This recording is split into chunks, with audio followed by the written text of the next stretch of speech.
Hey Journey, Paul Nichols here. Got another training video for you. This time we're going to do a little bit of an overview of what we call the imager position, which is the person who's going to run ProPresenter 7 on Sunday mornings and is also going to trigger our lights on the lighting computer. It sounds like two jobs, but it's really easy and it's all one job. So we're in ProPresenter 7. This is the new ProPresenter software. We're no longer using Pro 6. We have the new icon down here for Pro 7. The few major differences that are going to be related to this position is the layout of ProPresenter. You can see that the preview has been moved from the left to the right side of the screen. The other thing that has changed is how you can preview different outputs that we have programmed. All of this should be programmed for you well in advance, but I just kind of wanted to walk you through the layout and what a normal Sunday service would look like. And so let's just dive right in. So the first thing you'll do is you'll come to this top left-hand corner. These are where our playlists are. You're going to find 2020, and you're going to navigate down to today's date. So this past Sunday was 11/1. We'll use that as our example because that playlist has been fleshed out. So once you select your playlist, all the elements of the service are going to populate down here. These large gray things are just headings to help you kind of see the different aspects of the service. So the first thing you should see is pre-service and our Mac loops. It is very important that we get these running by 9:15 a.m. That's when our live stream triggers. And we want our people watching at home to see these things, those first 15 minutes of the live stream while we wait for the actual service to begin. So you click that and it just goes, it's set on a timer, it will loop. Once you're done that, you're done. Before the service starts, right when the music goes live, we want to get this timing right. Right before the music starts, you're going to hit the clear all button right here, and then you're going to trigger the song.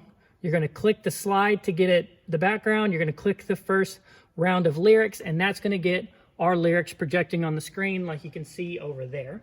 If you look up and behind you, you will see the confidence monitor. It is displaying lyrics for the band. That helps our vocalists and our musicians out. And then the other thing that's going on is something called NDI, which is producing lower third graphics. So when you advance a slide in here by using the right arrow key, it is actually not just displaying on the screen here and the screen behind, but also in our lower third graphics for our live stream. You can see that right there. There's your preview for that. You can alternate between what you see, main screen display, lower third graphics display or NDI, and then stage screen 1, which is our confidence monitor. When I'm running this on Sunday mornings, I leave it on lower thirds just for the simple fact that I can look up and see main screen there. I can look behind me and see the confidence monitor there. And so this allows me to see the NDI right here, quick and easy. So you're just going to advance slides like normal. And so when you advance slides in here, you're actually advancing slides for the people watching at home on our live stream and for the people live in person. So it's just following along with the band. You want to be a little bit ahead of them so people know the next line to sing. Justin can instruct you on all of that. And you're just following along, and it's very simple. You will notice that ProPresenter 6 has added some hotkeys to their songs. So maybe Justin improvs an additional bridge at the end of the song, or maybe goes back to the chorus. If you paid attention to the hotkey, you can press it on the keyboard and it'll hop you back to that spot in the song very, very quick. It's a useful tool, especially when we break out of the order of the song that you can see along the top of the song. Like I said, Justin should have all of this programmed. Everything should work correctly. All you should be doing is following along, and just in case they deviate from what's written or what's been programmed, you can follow quickly. At the end of each song, you're going to have a blank slide.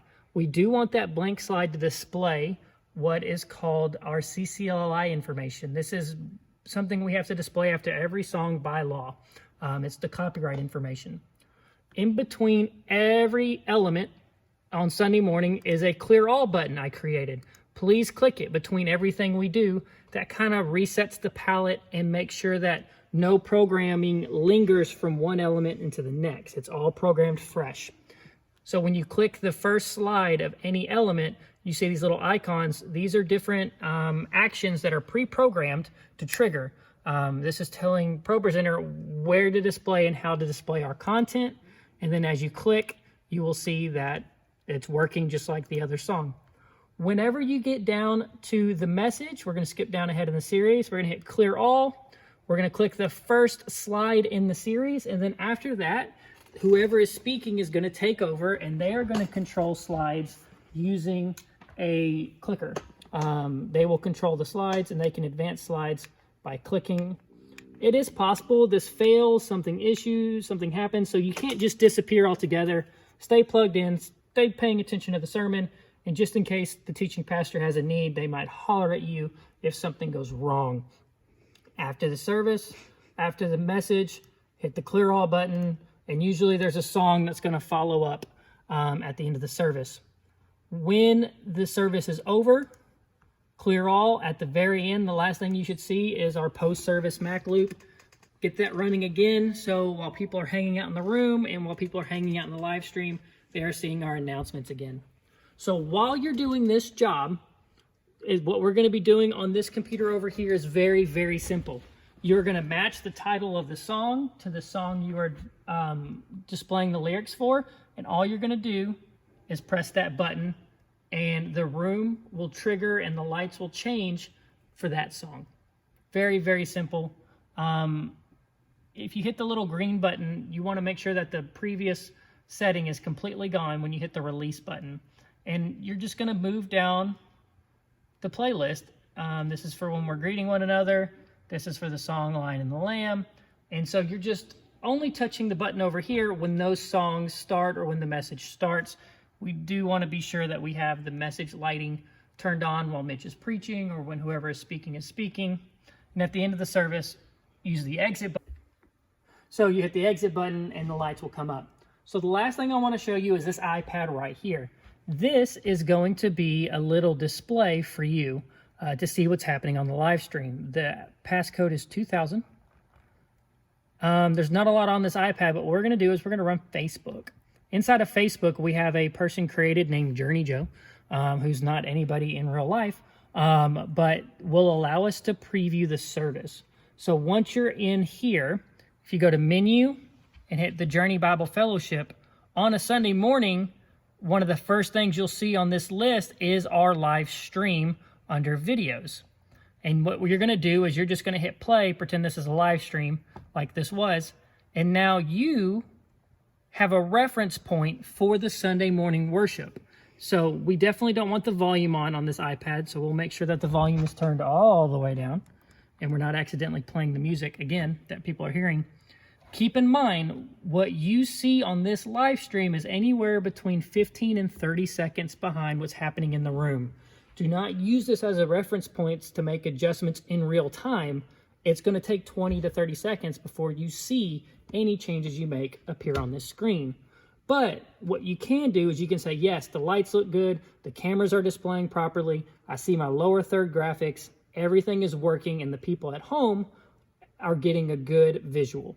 And because what can happen is sometimes things can get misprogrammed in ProPresenter and graphics can be displayed over our cameras on accident, or maybe we forget to have the lower third graphics programmed and they don't have lyrics to sing along at home. And unless you had something like this showing you, you wouldn't know it. So this is just a reference point. Don't try to make adjustments in real time. It's just a reference to help you out while you do this job. So that is the Imager job here at the Journey. There are more videos that'll take you into a deep dive on how to use this ProPresenter software from Renewed Vision, the people who created the software. I've got a link to that playlist in the description of this video if you want to learn more about how to use this software. I have also created several videos on how we use this software here at the Journey and how do you fix any problems that might pop up when it pertains to ProPresenter, because there's a lot of programming that goes into this, and I've shot some videos on how to make sure that programming is done correctly and some troubleshoots when it goes wrong. So check out those videos after this one. All right, thanks. Bye.